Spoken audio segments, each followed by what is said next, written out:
라이트 앤 딜라이트 말씀 묵상의 시간입니다.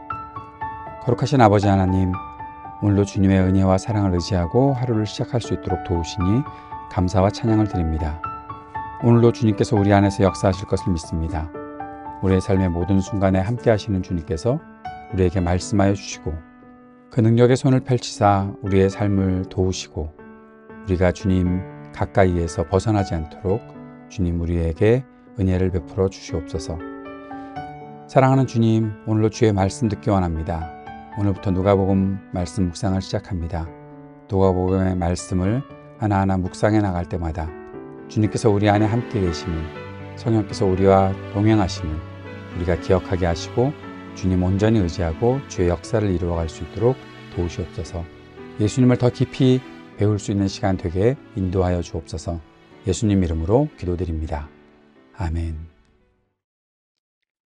오늘부터 누가복음 말씀을 함께 읽고 묵상합니다. 오늘은 누가복음 1장 1절에서 25절까지의 말씀을 함께 읽고 묵상하겠습니다. 누가복음 1장 1절에서 25절까지의 말씀입니다. 우리 가운데서 이루어 놓으신 일들에 대한 이야기를 엮어내려고 많은 사람들이 손을 댔습니다. 처음부터 직접 본 사람들과 말씀의 시중꾼 된 사람들이 우리에게 전해준 꼭 그대로 말입니다. 그런데 나도 시작 전부터 모든 것을 꼼꼼히 따라가 보았으므로 존귀하신 테오필로스님, 어르신을 위해 차근차근 써 보내기로 마음먹었습니다.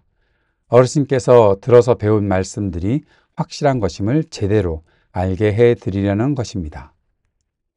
헤롯이 유대아의 임금이던 시절에 어떤 제사장이 있었다. 이름은 스가랴이고 아비야 모둠의 딸린 사람이다.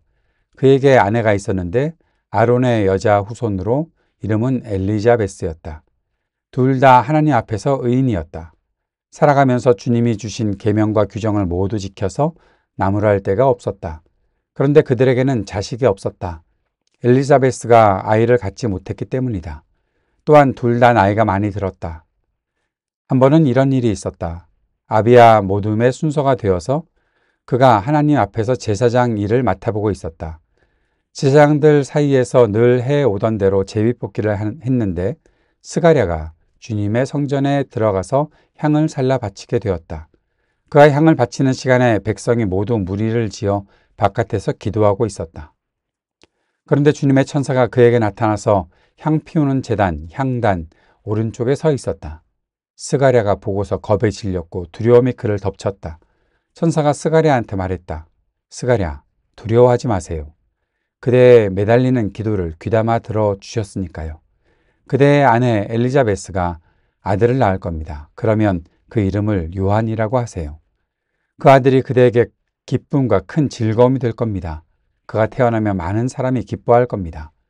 그가 주님 앞에서 훌륭하게 될 테니까요. 포도주와 맥주를 절대로 마시지 않을 겁니다. 이미 엄마 뱃속에서부터 성령으로 가득 찰 것입니다. 많은 이스라엘 사람들을 그들의 주 하나님께로 돌아오게 할 겁니다. 또 그는 엘리야의 영과 능력으로 주님보다 앞서 와서 부모의 마음을 자식에게로 돌아오게 할 겁니다. 말씀을 듣지 않는 사람들을 의인들의 지혜로 돌아오게 할 겁니다. 주님을 위해 갖추어진 백성을 준비해 둘 겁니다. 스가랴가 천사에게 말했다. 그걸 무엇으로 알겠습니까? 제 자신은 늙었고 아내도 나이가 많이 들었습니다. 천사가 그에게 대답했다. 나는 가브리엘입니다. 하나님을 섬기고 있어요. 그대한테 말해주라고 나를 보내셨어요. 이 좋은 소식을 그대에게 알려주라고요. 자, 그대는 이런 일이 일어나는 날까지 아무 소리를 내지 못하고 말도 못할 것입니다. 내 말을 믿지 않았기 때문이지요. 그때가 되면 이루어질 내 말을요. 그러는 사이에 백성은 스가랴를 기다리고 있었다. 그가 성전에서 시간을 오래 끄는 것을 이상하게 여기고 있었다. 마침내 스가랴가 나왔지만 백성에게 말은 할 수 없었다. 그들은 스가랴가 성전에서 환상을 보았다는 것을 알아차렸다. 스가랴는 백성에게 몸짓만 하고 계속 말을 못하는 채로 지냈다. 그는 제사장으로 섬기는 날수를 다 채우고 떠나 자기 집으로 갔다. 이런 날들이 지난 뒤에 그의 아내 엘리자베스가 아이를 가져 5개월 동안 나다니지 않았다. 그리고 이렇게 말했다. 주님이 살펴봐 주신 날에 나에게 이렇게 해주셔서 사람들이 흉볼거리를 내게서 없애주셨다. 아멘. 예, 오늘부터 누가복음 말씀을 읽고 묵상을 합니다. 누가복음은 누가가 기록한 성경이죠. 헬라인이면서 의사였던 누가가 예수님의 생애를 기록할 때 하나님의 아들이신 예수님께서 또한 사람의 아들로 이 땅에 오셔서 자라고 계셨다라는 사실을 아주 자세하게 기록한 것이 바로 누가복음입니다. 누가복음에 대한 안내는 누가복음 개관을 올려놨으니까 그것을 잘 살펴보시면서 들으시면서 누가복음 연구에 또 묵상에 참고를 하셨으면 좋겠습니다. 누가는 예수님의 이야기를 이방인이었던 자신의 시각에서 또 의사였던 그리고 초대교회 시절 첫 역사가였던 시각에서 들려주고 있습니다. 누가는 예수님의 사역을 직접 본 목격자는 아니었지요. 그러나 목격담을 정확히 보존하고 기독교 신앙의 기초를 다음 세대에 온전히 물려주는 데에 관심이 있었고 자기와 가까이 지냈던 사도 바울을 비롯한 예수님의 제자들에게 그 사실을 잘 듣고 예수님에 대한 기록들을 아주 자세하게 기록하였습니다. 누가복음에는 예수님의 비유가 풍성하게 담겨 있기도 합니다. 누가복음은 특별히 예수님이 여성들에게 관심을 보여주시는 그러한 구체적인 내용들을 다른 어떤 복음서보다 많이 제시하고 있었습니다. 많은 사람이 예수님에게 관심이 있었다. 또 예수님께서 어떻게 사역하셨는지를 보면서 누가는 아주 진실하게 그리고 많은 목격담들을 듣고 보았던 그대로 직접 확인하고 기록한 것들을 우리가 보게 되는 것입니다. 누가가 3절에서 그렇게 말하고 있죠. 시작 전부터 모든 것을 꼼꼼히 따라가 보았다. 역사를 기록하는 사람으로서 또 과학적인 사고방식을 하고 있는 의사로서 모든 것들을 꼼꼼히 따라가 보면서 그 일들을 기록하고 있습니다. 그런데 여기에 아주 중요한 사실을 하나 우리가 보아야 합니다. 누가복음은 어떤 한 사람에게 특정 지어서 그에게 전달한 서신으로 기록됐다는 것이죠. 누가복음을 첫 번째로 읽었던 사람, 그 사람의 이름이 테오필로스. 우리 개역 개정이나 새 번역 같은 곳에서 데오빌로라고 있었던 사람, 이 테오필로스에게 전달하기 위한 그는 하나님을 사랑하는 자라는 뜻의 이름을 갖고 있는 사람입니다.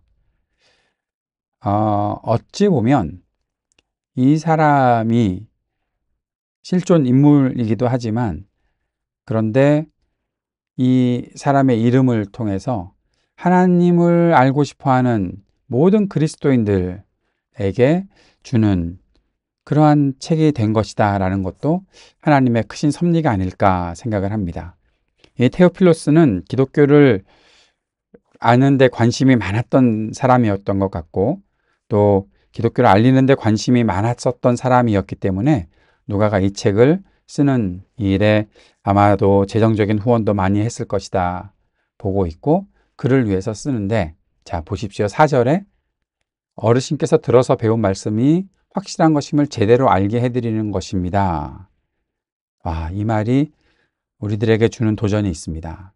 무엇인가 하면 믿음이라는 것이 그냥 듣고 그냥 믿어라 해서 믿는 것이 아니라 들어서 배운 말씀들이 확실한 것을 제대로 알게 되는 것. 굉장히 중요한 사실이 지금 누가를 통해서 전달되고 있는 겁니다. 우리가 예수 그리스도를 알아가는 것은 단순히 예수님을 믿으면 천국 갑니다. 믿습니까? 아멘. 하고 끝나는 것이 아니라 예수님께서 우리에게 주신 말씀들을 우리가 듣고 그것을 잘 연구하며 배우고 그것이 정말로 그러한가 하여서 궁금해하고 연구하며 묵상하고 이것이 확실하다는 것을 제대로 알게 되는 그 일들을 하는 것이다. 누가를 비롯한 마태, 마가, 이 복음서를 기록한 사람들, 또 요한복음, 그 외의 서신들, 또 하나님께서 주신 66권의 모든 성경, 그 모든 성경들을 통해서 우리는 하나님께서 어떤 역사를 이루어 가시는지, 무엇을 말씀하시는지 꼼꼼히 찾아보고 알아야 하고 그것을 확실한 것이라는 사실을 확신을 갖게 되는 일들이 우리에게 필요하다는 것을 꼭 알 수 있어야 하는 겁니다. 그것을 기억하고 말씀 묵상을 할 수 있어야 한다는 것이죠. 그리고 이제 5절부터 누가복음의 본격적인 내용이 시작됩니다. 그런데 이 누가복음의 시작이 이 세례 요한의 탄생을 말하고 있습니다. 세례 요한의 아버지는 사가랴, 엘리사벳, 새한글 성경에서 스가랴, 그리고 엘리자베스라는 조금 더 현대적인 표현을 쓰고 있습니다. 같은 이름입니다. 예. 중요한 것은 이 사람들이 어떤 사람이었는가? 스가랴는 제사장이었고 엘리사베스는 그의 아내였는데 6절에서 둘 다 하나님 앞에서 의인이었다. 그리고 주님이 주신 계명과 규정을 모두 지켜서 나무랄 데가 없었다. 예, 하나님 앞에서 의인, 나무랄 데 없는 믿음의 사람들이었다라는 거죠. 그런데 그들에게 아주 아픈 곳이 있었습니다. 그들이 자식이 없었다. 아이가 없었다. 그러다가 나이가 많이 들었다. 예. 하나님을 믿고 또 나무랄 데 없는 믿음을 가지고 있는 사람도 이러한 어려움이 있다라는 거죠. 25절에 보면 엘리자베스가 이렇게 얘기합니다. 사람들이 흉볼거리를 내게서 없애주셨다. 엘리자베스가 아이가 없는 것을 사람들이 흉을 보았던 것 같아요. 엘리자베스가 스스로 또 그렇게 마음에 상처를 안고 살았을지 모르겠으나 당시에 아이가 없다는 것은 참 사람들에게 부끄러운 일이었기 때문에 그런 것이죠. 당시의 상황이 그런 것입니다.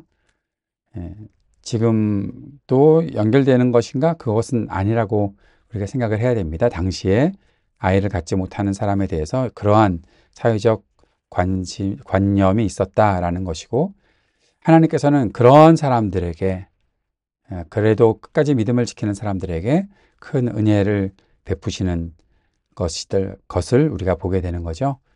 이제 그 일들이 시작되는 것이 바로 이 장면에 있습니다. 스가랴가 제사를 드리러 향을 바치러 주님의 성전에 들어가게 되었을 때에 그렇게 어떤 일들이 일어났는가? 천사 가브리엘을 만나게 되는 거죠. 그때 하나님께서 하실 말씀이, 천사를 통해서 하시는 말씀이 그대의 매달리는 기도를 귀담아 들어주셨다. 무엇을 매달려서 기도했겠습니까?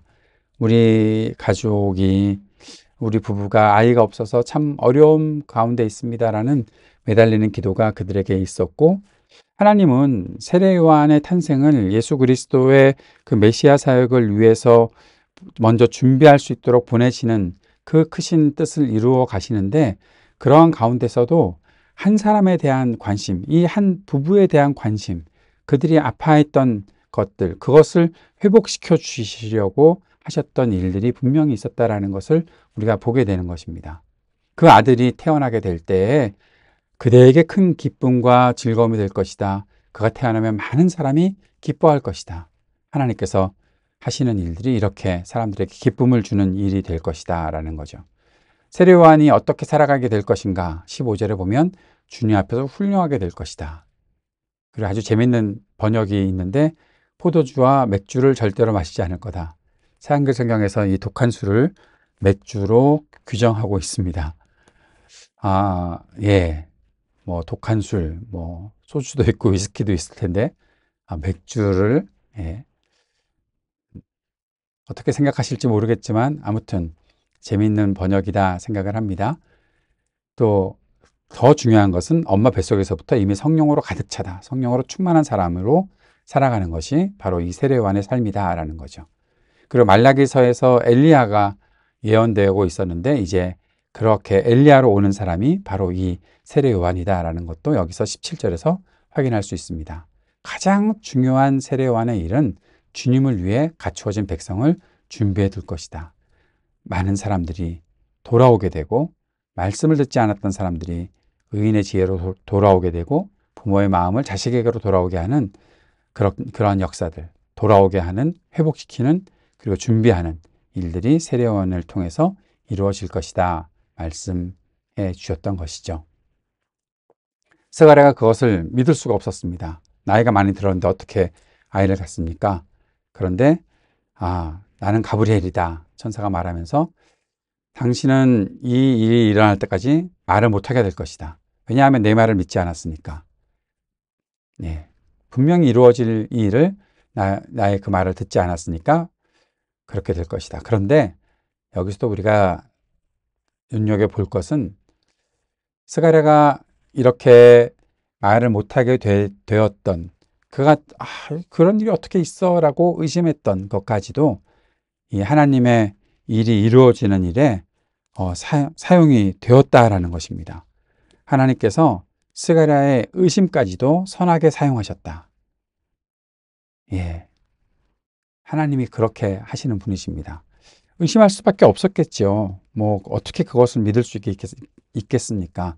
그런데 그것마저도 하나님께서 선하게 사용하셔서 사람들이 결국 이 아이가 이렇게 태어나게 되는구나 라는 것을 보게 되는 세례요한의 탄생 속에서 이렇게 스가랴와 엘리사베스의 일들이 기록된 것을 오늘 보았습니다. 오늘의 묵상과 적용을 이렇게 정리해 봅니다. 누가복음서는 한 사람 테오필로스를 위해서 기록되어서 전해졌다라는 거죠. 예, 그런데 모든 사람에게 하나님의 아들로 사람이 되어 오신 예수님을 증거했다라는 것입니다. 한 사람에 대한 관심, 그리고 그 사람을 통해서 이루어지는 일들, 그것이 많은 사람들에게 예수 그리스도의 복음을 전하는 일이 되는 것이다. 오늘도 우리가 한 사람을 놓치지 말고 한 사람을 위해서 함께 애쓰고 헌신하는 일들, 그 일들은 분명히 많은 사람을 주님께로 돌아오게 하는 일에 기초가 될 것이라는 것을 우리가 꼭 기억할 수 있기를 바랍니다. 이 땅에 오시는 예수님의 길을 준비하기 위한 세례요한의 탄생도 많은 사람들에게 기쁨을 주는 것이라면 예수님의 오심은 얼마나 큰 기쁨인지 우리가 기대할 수 있겠지요. 자, 이 일들을 우리가 믿는데 믿음은 배우고 확인하는 것입니다. 덮어놓고 믿으라고 하는 것은 믿음이 아닙니다. 그 사실을 꼭 기억하십시오. 오늘도 우리가 주님을 믿는다면 그 믿음을 말씀을 통해서 배우고 확인하며 우리가 더 깊은 묵상으로 또 묵상과 함께 순종하는 삶으로 살아가는 우리가 될 수 있기를 바랍니다. 스가랴와 엘리사베스는 나무랄 데 없는 믿음의 사람들이었죠. 믿음의 사람들을 통해 하나님은 크신 섭리와 역사를 이루어 가십니다. 그리고 가장 적절한 때에 그 뜻을 이루시는 분이십니다. 하나님이 우리의 삶에도 역사하십니다. 하나님의 그 뜻을 펼쳐주실 것입니다. 그 뜻을 펼치실 때 우리가 믿음의 사람으로 나무랄 데 없는 믿음의 사람으로 우리가 그 자리에 함께 서서 주의 역사에 동참할 수 있는 저와 여러분이 될 수 있기를 바랍니다. 주님께서 가르쳐 주신 기도 함께 드리겠습니다. 하늘에 계신 우리 아버지, 아버지의 이름을 거룩하게 하시며 아버지의 나라가 오게 하시며 아버지의 뜻이 하늘에서와 같이 땅에서도 이루어지게 하소서. 오늘 우리에게 일용할 양식을 주시고 우리가 우리에게 잘못한 사람을 용서하여 준 것 같이 우리 죄를 용서하여 주시고 우리를 시험에 빠지지 않게 하시고 악에서 구하소서. 나라와 권능과 영광이 영원히 아버지의 것입니다. 아멘.